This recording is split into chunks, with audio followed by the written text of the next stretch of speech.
Hai semuanya, gimana kabar kalian? Semoga selalu dalam keadaan baik. Jadi welcome back teman-teman di segmen analisa kripto. Dan di video kali ini kita akan bahas soal alpaka ya, sesuai dengan requestan dari Mbak Vivi Fauziah.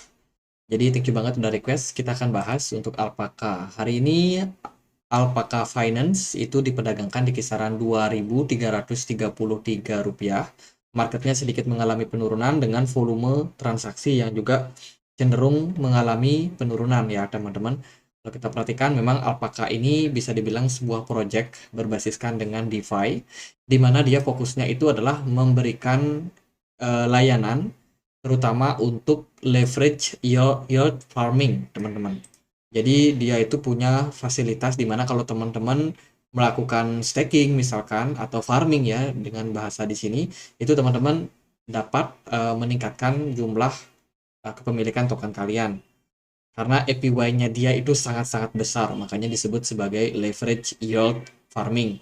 Dia sama-sama bisa diperuntukkan untuk BNB Chain dan juga Phantom atau tokennya FTM.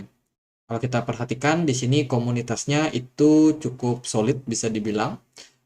Untuk Alpaca sendiri dia termasuk decentralized exchange teman-teman, di mana dia tidak dimiliki oleh satu pihak manapun.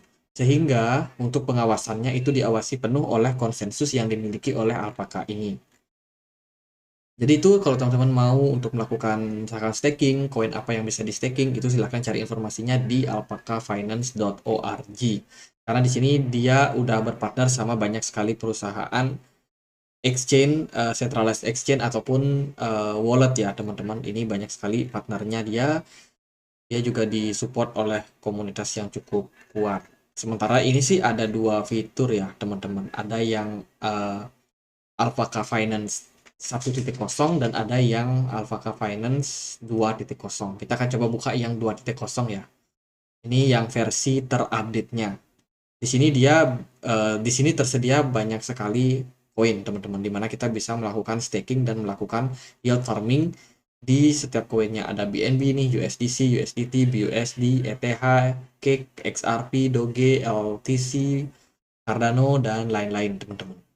Jadi itu salah satunya bagaimana caranya ya teman-teman harus melakukan koneksi dengan wallet yang tersedia di sini. Ada MetaMask, terus juga Trust Wallet atau mungkin Coin 98 atau yang lainnya. Jadi itu silahkan dikoneksikan, kemudian teman-teman bisa langsung gunakan fitur yield farmingnya. Kalau kita lihat dari token ini dia punya supply, bentar. Dia punya supply maksimum sebanyak 188 juta alpaka ya teman-teman. Sementara yang beredar itu hanya 151 juta saja. Jadi bisa dibilang ini cenderung udah ada beberapa yang mungkin dalam posisi di lock. Kita akan cek nanti seperti apa posisi daripada wallet-wallet whales-nya itu. Nah, kemudian kalau kita cek dia di Twitter, mereka cukup update ya teman-teman. Mereka ada beberapa project yang mereka kerjakan, seperti ya launch Alpaca Finance 2.1, dan makin ramai ternyata di sini karena supply-nya makin banyak, APY-nya juga mereka cenderung tingkatkan karena dia kan tujuannya untuk memberikan leverage untuk yang melakukan staking di platform ini. Itu mereka juga punya NFT ternyata teman-teman. Mereka selain punya DEX, punya NFT juga. Selain itu sih itu ya teman-teman project yang mereka kerjakan so far. Sementara kita masih sepertinya melihat bahwa project ini masih berjalan karena dari Twitter sendiri mereka masih cukup aktif. Kemudian juga ya masih banyak postingan yang mereka kerjakan. Tapi yang teman-teman harus perhatikan bahwa project-project yang berbasis DeFi itu biasanya cenderung inovasinya agak ya tidak terlalu seperti koin-koin yang sifatnya itu untuk alat transaksi ya teman-teman. Koin-koin DeFi itu cenderung inovasinya seperti terbatas lah istilahnya. Paling dia bisa listing koin ini, kemudian menambahkan apa namanya reward stakingnya dan lain sebagainya. Jadi inovasi yang bisa dilakukan itu cenderung kecil, sehingga biasanya koin-koin DeFi itu yang cukup kuat harganya, strong harganya itu biasanya yang memang DeFi-nya yang udah gede. Nah, ini kita cek dia di BSC scan ya, teman-teman. Tapi kita bahas ada beberapa koin yang sudah di burn dan memang benar ada sekitar 17% dari total koin yang beredar itu sudah di burn, atau sekitar 31 juta ya teman-teman. Ini jumlah token atau koin yang di burn itu bisa dibilang terus mengalami peningkatan secara bertahap. Paling impulsif itu terjadi di 2022 kemarin. 2023 ya meningkat juga, tapi nggak seimpulsif yang terjadi di 2022 kemarin. Sementara itu paling banyak itu tersimpan di sebuah kontrak ini. Kayaknya sih ini dari konsensus yang dimiliki ya. Konsensus yang dimiliki oleh Alpaca Finance. Itu sementara sempat growth, sementara setelah itu ya mengalami koreksi di awal bulan Januari 2023. Sementara untuk kepemilikan kedua itu banyak juga dimiliki oleh retail dengan kepemilikan sampai 25%. Ini kalau kita lihat dari datanya, retail terus melakukan akumulasi untuk token ini sejak 2023 sampai saat ini. Itu beberapa data yang penting untuk teman-teman perhatikan. Lalu bagaimana untuk pergerakan dari harga Alpaca?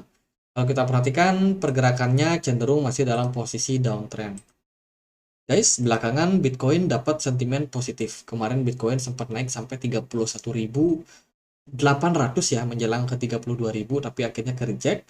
Dan itu dimanfaatkan dengan sangat-sangat masif oleh banyak altcoin lain. Apakah ternyata sedikit naik, tapi nggak seberapa tinggi. Di perdagangan kemarin, apakah cuma naik sekitar berapa nih?